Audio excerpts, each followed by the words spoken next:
Manoloana izay fitangany vidin'ny kojakoja ilaina amin'ny fiainana andavanandro izay isan'izany ny vary dia nanamafy ny filoham-pirenena Andriamatoa Rajaonary Mapianina fa dia efa misy izany ny paikady entina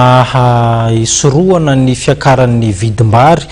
paikady izay heverina fa hitondra vahaolana ho an'ny fantrano malagasy izany ho hatrany ny fanazavany ny filoha. Hitanareo zao fa rehefa efa nandray fepetra foana fitondram-panjakana fa ny manararaotra koa dia tsy maintsy misy any misy ny famaizana efa ataon'izy ireny misy ny fanaraha-maso moa izay ataontsika fa dia namposihana moa ny rehetrarehetra eo ambany fitarihan'ny fitondram-panjakana hoe andahoara fa tena ho atao betsaka mihitsy ny vary izay afarana satria io zany no mameno le banda amin'ilay tsy fisian'ny ny voka isan'ny potika na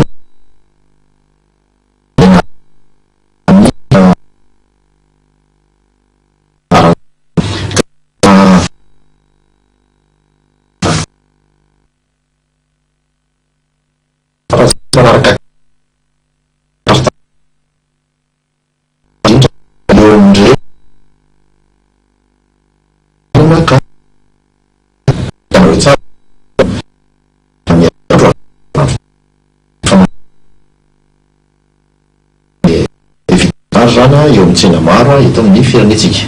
ka eo no amporisihana rehetrarehetra hoe marina fa misy ny fifovan'ny toetrandro fa zava-dehibe mihitsy ny ampiasaintsika amin'ny lafiny famokarana reo atao hoe teknôlôjia vaovao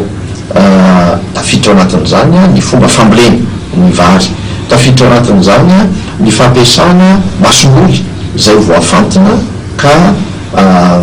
andeha atao hoe mifanaraka amin'izay hoe ahitana be orana mifanaraka ihany koa amin'ny ny kalitao an'ilay tany izay ambolena azy.